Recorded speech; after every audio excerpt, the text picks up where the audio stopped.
Hello, नमस्ते, राम राम। तो कैसे हो भाई सभी? आशा करता हूँ सब बढ़िया होगे। तो आज फिर से एक नई वीडियो, और आज की वीडियो थोड़ी अलग होने वाली है, जैसा कि आपने टाइटल देखा होगा। इस वीडियो को मैं एक स्टोरी टेलिंग के साथ एक पॉडकास्ट की तरह बनाने वाला हूँ, जिसमें आपको बिल्कुल ऑनेस्ट ओपिनियंस और रियलिस्टिक एक्सपीरियंस देखने को मिलेगा। आज मेरे साथ हैं एक इंटरनेशनल स्टूडेंट, जो कि मेरे दोस्त भी हैं। तो स्टार्ट करते हैं। तो हेलो भाई, सबसे पहले तो आपका एक छोटा सा इंट्रोडक्शन दे दो सभी को। ओके, सो नमस्ते सभी को। मेरा नाम हर्षित है और मैं उत्तर प्रदेश से हूँ और मैं जर्मनी आया था मास्टर्स करने के लिए। और मैं दिसंबर 2022 में आया था, ऑलमोस्ट दिसंबर के एंड में। और मेरा मास्टर्स जर्मन टॉट प्रोग्राम में है। और क्योंकि जर्मन डॉट है तो इसलिए थोड़ा सा मुश्किल पड़ता है, थोड़ा सा है। लेकिन मैं ऑलमोस्ट अपनी मास्टर्स ख़त्म करने के मोड पे हूँ। और साथ ही साथ मैंने मतलब बैचलर्स इंडिया में करी थी। 2019 में मैं पास आउट हुआ था मैकेनिकल से ही। और उसके बाद मेरा करीब 2 साल का वर्क एक्सपीरियंस है। मेरा करीब 1.5 साल का ग्रेटर नोएडा में और 6 महीने का पुणे में है। तो नॉर्मल क्वेश्चन बनता है कि आपने जर्मनी क्यों चूज किया? आपने इंडिया में अपना बैचलर्स कर ली थी, आप जॉब भी कर रहे थे। उसके बाद बाकी इंग्लिश स्पीकिंग कंट्रीज जहाँ पे जाना आसान है, उसको छोड़ के आपने जर्मन लैंग्वेज सीख के जर्मनी आना क्यों प्रेफर किया? तो इसके बहुत ज़्यादा मतलब बहुत सारे कारण हैं। सबसे पहला तो ये है कि मेरी जो फाइनेंशियल कंडीशन थी वो इतनी स्ट्रांग नहीं थी जितनी एक मैं बोलूँगा एवरेज जो बाहर जाता है उसके उसके फैमिली के या उसके खुद के पर्सनल अकाउंट में एटलीस्ट 50 लाख के आसपास तो मिनिमम होने चाहिए। हाँ, या नहीं होता है तो फिर वो 50 लाख के आसपास तक का लोन लेता है, हाँ। जब जाके थोड़ा पॉसिबिलिटी बनती है। अब वो फिगर नहीं था मेरे पास, तो इसीलिए फिर ऑप्शन देखे नए दूसरे। फिर पता चला कि हाँ, जर्मनी में एक कल्चर है नो ट्यूशन फीस का। नो ट्यूशन फी वो बस कहने के लिए है, बट लेकिन आपको स्टिल थोड़ा सा फी पे करनी पड़ती है एज अ कंट्रीब्यूशन। बट वो मतलब उसे आप ऐसा फी में काउंट नहीं करोगे। तो लेकिन कुछ कोर्सेज होते हैं उसमें आपको फीस देनी पड़ती है, जैसे इंटरनेशनल कोर्सेज हो गए, एमबीए के रिलेटेड जो कोर्सेज हो गए, जो थोड़े ज़्यादा प्रेस्टिजियस हैं, उनमें आपको फीस देनी पड़ती है स्टिल। ओके। और दूसरा तो रीज़न ये है कि अपॉर्चुनिटीज़ मास्टर्स या फिर बैचलर्स के बाद बहुत ज़्यादा है इधर। आप बस जो बेसिक रिक्वायरमेंट है वो यही है कि आपकी कमांड कितनी अच्छी है लैंग्वेज पे। हाँ, जितनी अच्छी कमांड होगी तो उतना बढ़िया आपको अपॉर्चुनिटीज़ मिलेंगी। अब जो लोग मुझसे इस चैनल पे जुड़े हुए हैं वो सब तो शायद हाउस बिल्डिंग की वजह से जुड़े हुए हैं, क्योंकि मैंने अभी तक मास्टर्स से रिलेटेड कोई भी वीडियो या कुछ भी इन्फॉर्मेशन नहीं डाली थी। और बैचलर्स का मैंने कंपैरिजन किया था कि बैचलर्स और हाउस बिल्डिंग में क्या डिफरेंस हो सकता है। जस्ट जो बच्चे 12th पास करते हैं मान लो, उनके लिए अब जिसके पास 10 लाख भी ना हो ब्लॉक्ड अकाउंट के, उसके लिए अल्टरनेटिव है हाउस बिल्डिंग, जिसमें आपको कोई भी फंड शो नहीं करने पड़ते। तो मास्टर्स में जैसे आप आए यहाँ पे जर्मनी, अब आपको आपकी होने वाली भी है मास्टर्स जस्ट कंप्लीट। तो कितना डिफरेंस लगा आपको इंडिया की पढ़ाई में और यहाँ की पढ़ाई में? मैं ये बोलूँगा कि जो हमारी इंडिया की पढ़ाई है वो आज भी थोड़ा पुराने तरीके से थ्योरी असाइनमेंट और इसी पे ही हाँ। इसी के इर्द गिर्द घूम रही है। और ज़्यादातर लोग नंबर पे और इस पे ध्यान देते हैं, जबकि यहाँ पे जो पढ़ाई है मोस्टली प्रैक्टिकल बेस्ड है। मतलब मेरे जितने भी अभी तक मॉड्यूल लिए हैं मैंने, और उसमें ज़्यादातर हमें इन्वॉल्व करके पढ़ाई हुई है। ऐसा नहीं है कि आपको एक असाइनमेंट दे दिया है और आपको कैसे भी करके करना है उसे। तो क्योंकि मेरा जो स्टडीज़ थी वो जर्मन में थी, इसलिए मैं थोड़ा उस कल्चर को और अच्छे से देख पाया। अगर मान लो मैं भी शायद मैं इंग्लिश टॉट में होता तो शायद वहाँ पे एक स्ट्रक्चर्ड सिस्टम है, मे बी, जो हो सकता है कि जो कल्चर इंडिया में हो रहा है कि थ्योरेटिकल एग्ज़ाम ये वो, तो वही सेम इंग्लिश टॉट में भी हो। बट मुझे जहाँ तक लगता है ऐसा नहीं होगा। बट जर्मन टॉट की वजह से मेरे को काफ़ी एक्सपोजर मिला है प्रैक्टिकल स्टडीज़ का। ठीक है।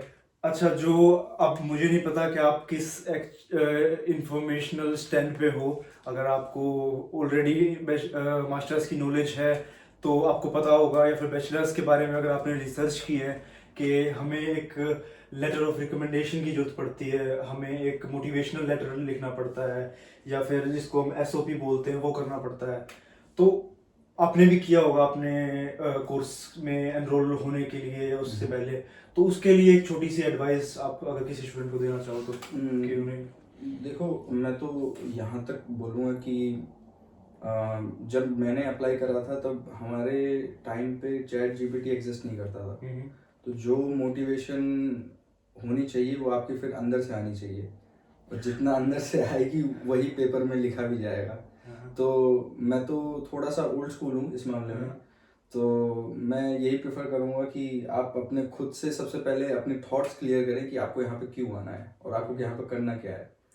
और जब आप उन थॉट्स को ना एक पेपर पे कई सारे सेंटेंसेस में लिख दोगे ना, तब आपको थोड़ी क्लियरिटी आएगी कि हाँ, कि ये सेंस बन रहा है, इस बात का सेंस बिल्कुल नहीं बन रहा है।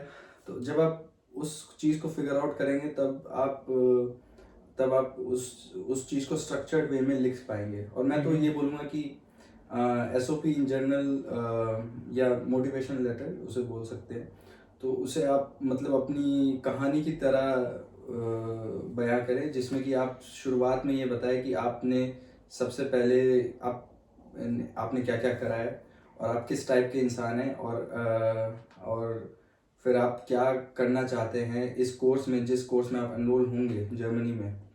उस कोर्स में आप क्या क्या एक्सपेक्ट करते हैं, कौन से मॉड्यूल हैं जो आपको बहुत इंटरेस्टिंग लगते हैं, कौन सी मतलब फील्ड है जिसमें आप काम करना चाहते हैं। तो मतलब ये सारी चीज़ें हैं।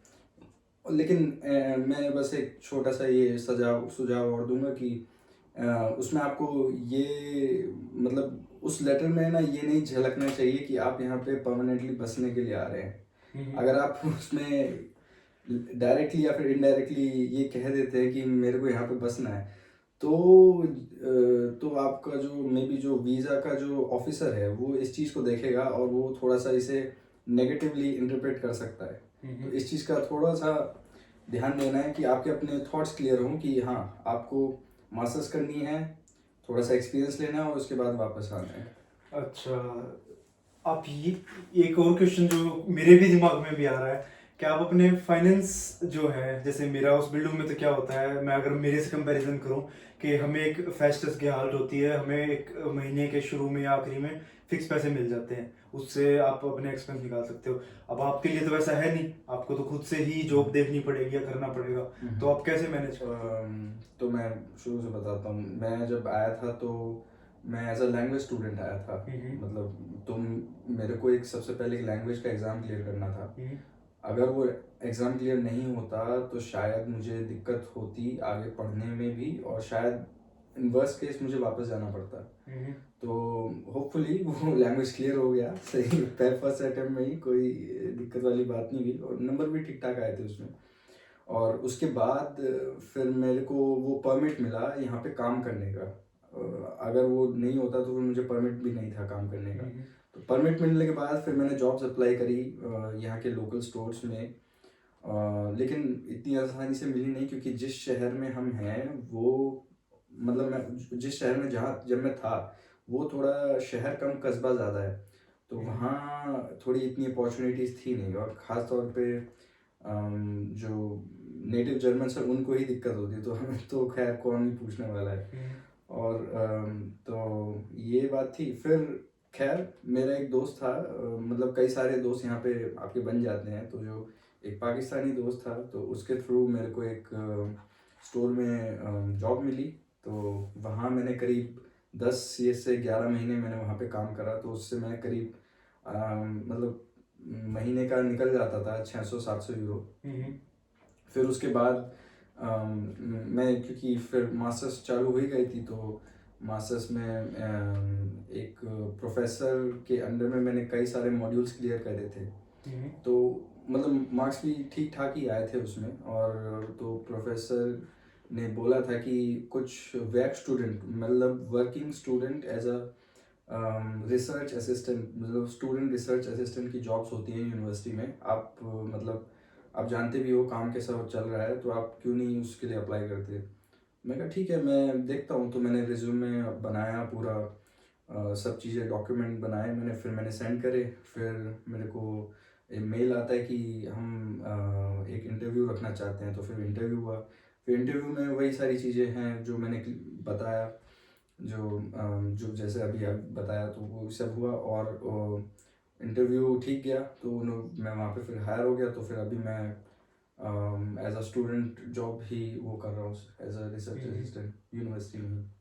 ओके, तो उससे आपका अभी खर्चा चल रहा है? उससे उससे करीब आ जाते हैं, मतलब 1000 के आसपास। तो उससे मतलब महीने का ठीक ठाक चल जाता है। चलो ठीक है। अब वर्क लाइफ की जैसे बात करें, आप अभी रिसर्च असिस्टेंट के रूप में काम कर रहे हो आपके प्रोफेसर के साथ, जैसा जितना मुझे समझ आया। तो इंडिया में भी आपने वर्क किया था, चलो बैचलर्स के बेस पे किया था। अब आपका थोड़ा ये मैं कह सकता हूँ कि मास्टर्स के बाद एक वर्क लाइफ चेंज होगी। बट इन जनरल जो इंडिया में आपने वर्क किया उसके कंपैरिजन में यहाँ जो आप काम कर रहे हो, तो एक छोटा सा डिफरेंस वो बता दो। देखो, इस सवाल के कई सारे मायने हैं। पहला तो ये है कि अगर आपको जर्मन आती है, हाँ। अगर आपको जर्मन आती है, आप कल्चर में अच्छे से असिमिलेट हो सकते हैं। आप लोगों से बात कर सकते हैं, कोई दिक्कत नहीं होती। और ये लोग इस चीज़ को प्रोत्साहन भी करते हैं कि हाँ चलो, आपको नहीं आती लेकिन स्टिल आप कोशिश कर रहे हैं। तो वो एक अच्छी बात है। दूसरा, अगर आपको नहीं आती है तो फिर कभी कभार फिर वो सामने वाले पे डिपेंड करता है कि वो इंग्लिश में फ्लुएंट है कि नहीं। अब लेकिन जितने भी मैं अभी तक मिला हूँ, क्योंकि यूनिवर्सिटी से जुड़ा हुआ हूँ, तो यूनिवर्सिटी में ये बेसिक है शायद। इंग्लिश तो खैर हर किसी को आती ही है, मतलब तो वहाँ पे उस सेंस में तो खैर कोई दिक्कत नहीं है। बट अगर जॉब का वो देखा जाए तो मतलब वर्क लाइफ बैलेंस बहुत ज़्यादा अच्छा है जर्मनी में, और इन कंपैरिजन टू इंडिया। क्योंकि मुझे याद है जब मैं एज अ ग्रेटर नोएडा में काम करा करता था एज अ प्रोडक्शन इंजीनियर, तो वहाँ पे थोड़ा बहुत मतलब लोगों को एक्सप्लॉइट करा जाता था, है ना। लोग, और वो फेयर ट्रीटमेंट, फेयर पे भी नहीं मिलता था। खैर, जो अब इंडिया में यही चीज़ है। अभी थोड़ी सी हालत सुधर रही है धीरे धीरे। हम होप करते हैं कि और बेहतर हो आगे अच्छे से। बट अभी तक के लिए तो खैर यही हाल है। और हाँ, फिर जर्मनी पे आते हैं, तो जर्मनी में काफ़ी मतलब वर्क लाइफ बैलेंस अच्छा है। और मतलब यहाँ पे जो टास्क, आप इसे एज कंपैरिजन करिए, जो काम आप इंडिया में करते थे एक दिन में, वही काम आप जर्मनी के करीब 2 दिन में आप वही सेम काम करेंगे, और उतने ही मतलब उसी प्रोपोर्शन में स्ट्रेस कम रहेगा, स्ट्रेस या कम फिर रहेगा। आपको इसीलिए फिर वो वर्क लाइफ बैलेंस का जो पॉइंट है ना, वो क्लियर हो जाता है। ठीक है। अच्छा, एक लास्ट 2 पॉइंट्स, ज़्यादा टाइम मैं आपका नहीं लूँगा। एडवाइस फॉर न्यू कमर्स, जो बच्चे अभी मास्टर्स पे जर्मनी आना चाहते हैं, या फिर स्पेशली जर्मन टॉट प्रोग्राम में यहाँ आना चाहते हैं। क्योंकि ये चीज़ शायद हमने मेंशन नहीं की कि भाई ने भी C1 लेवल तक जर्मन सीखी हुई है। हालांकि C1 का एग्ज़ाम देने की बजाय DHS का एग्ज़ाम होता है, जिसका लेवल थोड़ा सा हाई ही होता है C1 से, जो स्पेशली स्टूडेंट्स जो होते हैं उन्हें देना पड़ता है यूनिवर्सिटीज़ में पढ़ने के लिए। वो दिया हुआ है, और मैंने भी C1 तक किया है। तो मुझे बहुत ज़्यादा इंपॉर्टेंस लगती है पर्सनली जर्मन लैंग्वेज की। तो जो नए बच्चे आना चाहते हैं अभी जर्मनी, उनको आप क्या एडवाइस देना चाहोगे? देखो, मैं तो यही एडवाइस दूंगा कि प्लान इन एडवांस हमेशा। कम से कम 1 से 1.5 साल या 2 साल तक का जो बफर टाइम आप लेके चलें, और एडवांस पे प्लान करें। और उसमें फिर आपकी सब चीज़ इंक्लूड होती है। आपका डॉक्यूमेंट प्रिपरेशन, आपका CV का प्रिपरेशन, आपका डेडलाइंस का पता होना, आपको कोर्सेज का पता होना कि कोर्स है कौन से और कहाँ कहाँ कौन सी यूनिवर्सिटी उन्हें ऑफ़र करती है, किस लैंग्वेज में ऑफ़र करती है। अगर आपका जर्मन टॉट है तो आपको फिर ये पता होना कि आपकी मिनिमम रिक्वायरमेंट कितनी है वहाँ पे लैंग्वेज की। ज़्यादातर मैं बोलूँ तो C1 ही होती है। और बात बोलूँगा कि जैसे क्रेडिट देखना, अपने ECTS क्रेडिट, कुछ कोर्सेज होते हैं इंडिया में, वो मतलब यहाँ पे ना एक क्रेडिट सिस्टम है, मतलब हर सेमेस्टर में आप कितने घंटे डिवोट कर रहे हो अपनी स्टडीज़ के लिए, तो वो एक अलग तरीके से मतलब कैलकुलेट होता है इधर, तो वो आपको देखना पड़ेगा। मतलब मैं बस इतना बोलूँगा कि रिसर्च, अगर आप किसी एजेंट के थ्रू आते हैं तो आपके लिए बहुत प्रॉब्लम रहने वाली है। तो मैं तो ये बोलूँगा वो काम ना करें, अपना खुद से रिसर्च करें, भले ही 2 साल 3 साल अपनी ज़िंदगी के आप एडवांस में इन्वेस्ट कर सकते हैं तो करें, नहीं तो अगर किसी के थ्रू किसी आ रहे कि कोई आपको हेल्प करेगा कि कोई लिख देगा आपके लिए, तो वो मेरे हिसाब से वो मे भी शायद आपको एडमिशन दिला दे, लेकिन जो एडमिशन के बाद की ज़िंदगी है ना, वो फिर आप जी नहीं पाओगे, आप डिप्रेशन में मतलब रह जाओगे फिर। ठीक है, चलो ये बातें तो हमने उस लेवल की कर ली। अब जो लोग हैं जिनको बिल्कुल आसान भाषा में मुझे बताना पड़े, तो कितना मुश्किल है मास्टर्स पे जर्मनी आना? आप एक जस्ट शॉर्ट में बताओ तो। मुश्किल नहीं है, मैं ये बोलूँगा आपकी प्रोफाइल पे डिपेंड करता है और आपने किस यूनिवर्सिटी में अप्लाई करा है उस पर डिपेंड करता है। मोस्टली क्योंकि ईस्ट जर्मनी इतना डेवलप्ड नहीं है एज़ कम्पेयर टू वेस्ट, तो ईस्ट जर्मनी की यूनिवर्सिटीज़ में एडमिशन लेना थोड़ा सा आसान है। ठीक है। और लेकिन इसका मतलब ये नहीं है कि लोग जाते नहीं हैं, लोग अपना और भी जैसे टोइफल और भी मतलब एग्ज़ाम होते हैं, मैं नाम भूल रहा हूँ उनका, तो वो दे के बहुत प्रेस्टिजियस यूनिवर्सिटीज़ में भी एडमिशन लेते हैं, जैसे TUM, RWTH आखन में, और भी मतलब ये मैंने मतलब ये स्ट्रेटजी होती है कि 10 या 12 यूनिवर्सिटी में आप अप्लाई कर दो, हाँ। जहाँ से पहले आ जाए जो आपको उसमें अच्छी लगे, जिसको आप खुद प्रायोरिटी दो उसमें आप चले जाओ। लेकिन आप ये बोलोगे कि ईस्ट में एडमिशन फिर भी आसानी से मिल जाता है बच्चों को, एज कम्पेयर टू अगर आप देखो किसी हाई कंपटीशन वाले प्लेसेस में, जैसे कि बर्लिन में TU हो गया या आपका म्यूनिक में TU है। बिल्कुल। ठीक है। और लास्ट पॉइंट है भाई मेरा, इम्पैक्ट ऑन करियर। आपके करियर पे क्या इम्पैक्ट पड़ा जर्मनी मूव होने का, या फिर इन जनरल ओवरऑल आपके लाइफस्टाइल पे, आपके ऑब्जर्वेशन पावर पे, या जो भी चीज़ों पे आपका क्या डिफरेंस आपको ऐसा लगा? ये काफ़ी अच्छा सा सवाल है क्योंकि इम्पैक्ट तो बहुत पड़ा है। हाँ। मतलब अभी तो खैर करियर का तो मैं क्या ही बोलूँ, अभी करियर तो स्टार्ट ही नहीं हुआ है, अभी तो पार्ट टाइम ही चल रहा है, तो वो तो स्टार्ट होगा खैर। बाकी मैं इम्पैक्ट ऑन मी मतलब अपने ऊपर बोलूँ तो मैं बहुत चेंज हो गया हूँ।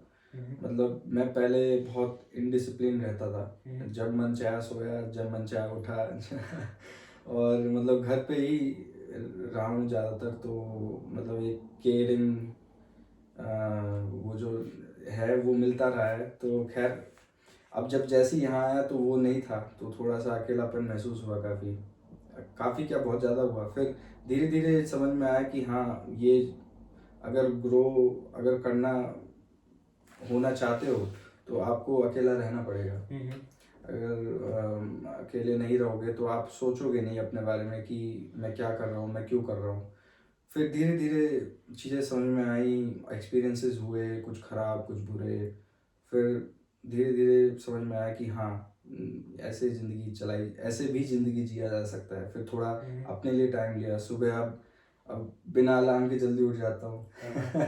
ये चीज़ें तो यहाँ पे ये होता भी है कि अपने को सुबह जल्दी वक्त पे यहाँ पे डे भी जल्दी शुरू कर देते हैं, ये लोग भी 6 बजे अपना वर्क स्टार्ट कर देते हैं ऑफिसेज में भी। और रात में जल्दी सो जाता हूँ, सुबह जल्दी उठ जाता हूँ।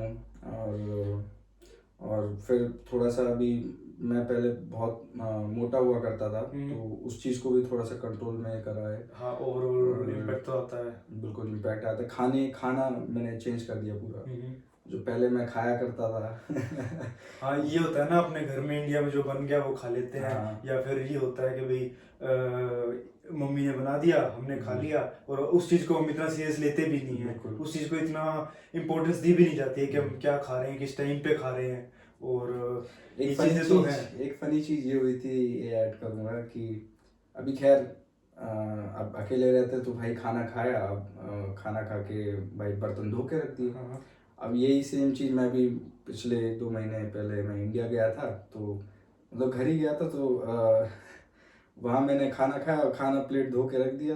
अब आदत नहीं थी कभी घर पे ये सब करने की, मेरी मम्मी देख के हैरान हो गई, भाई ये क्या हो गया भाई। ये क्या कर रहा है? मैं कर दूंगी। फिर उन्हें भी लगा कि हाँ यार बंदा चेंज हो गया है, ये पहले ऐसा नहीं था। पड़ता है फर्क। हाँ, फर्क पड़ता है, तो ठीक है यार, ये चेंज तो लाइफ का पार्ट है, ये तो होगा, इनएविटेबल है। और वैसे आपको अगर मैं कहूँ कि यूनिवर्सिटी लाइफ जो है आपकी, या फिर आपकी जो पार्ट टाइम भी चलो कर रहे हो, लेकिन वर्क तो वर्क ही है, वहाँ पे भी जाना तो पड़ता ही है। तो उसमें क्या डिफरेंस आया आपका? मतलब आपको क्या लगता है कि जो आप आने वाले टाइम में जब आप वर्क करने जाओगे, तो या अगर आप इंडिया भी वापस चले जाते हो, तो आप के लिए ये एक्सपीरियंस वर्थ इट रहेगा जर्मनी आना, या फिर आप कहोगे ओके ओके था? मैं बोलूँगा बिल्कुल, मेरे लिए पर्सनली तो बहुत वर्थ इट है। मैं बहुत चीज़ें जाना हूँ अपने बारे में जो मैं पहले नहीं जानता था, मतलब सोशल और सबकॉन्शियस लेवल पे, कि मेरे मतलब पर्सनल लाइफ में भी कैसी चीज़ें चला करती थी और अब कैसे चल रही हैं।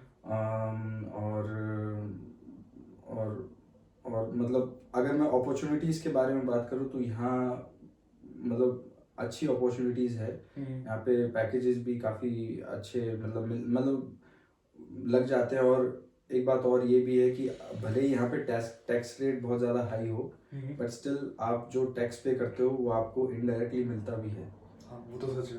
अब वहीं अगर मैं बात करूँ, इंडिया में आप 30% या उससे भी ज़्यादा आप टैक्स पे करते हो, और आपको ले दे के कोई पब्लिक हेल्थ केयर सिस्टम नहीं मिलता है, आपको कोई पब्लिक ट्रांसपोर्ट आपको अच्छा नहीं मिलता है, आपको हवा साफ नहीं मिलती है, आपको पानी साफ नहीं मिलता है, तो फिर आप थोड़े से मतलब डाउट में रहते हो, फिर क्यों कर रहा हूँ मैं क्या कर रहा हूँ इधर। तो थोड़ा सा इस चीज़ का फर्क पड़ता है, और सच है। यही है। तो ये थी आज की एक, चलो वीडियो तो काफ़ी लंबी होगी, लेकिन ये थी आज की एक वीडियो, या फिर कह लो कि एक जस्ट एक वार्तालाप, जिसमें मैंने भी कुछ सवाल पूछे, क्योंकि मैंने ये चीज़ पहले से प्रिपेयर की थी। मेरे पास भी सवाल थे जो मैं पूछना चाहता था, क्योंकि हाउस बिल्डिंग में फिर भी लाइफ बहुत डिफरेंट होती है यार। और मैंने इंडिया में जब स्कूल किया था, मेरे को कोई एक्सपीरियंस नहीं था वर्क का या कॉलेज का, तो मुझे काफ़ी अच्छा लगा। तो ये थी आज की वीडियो, मिलते हैं नेक्स्ट वीडियो में, तब तक के लिए बाय बाय। Bye bye.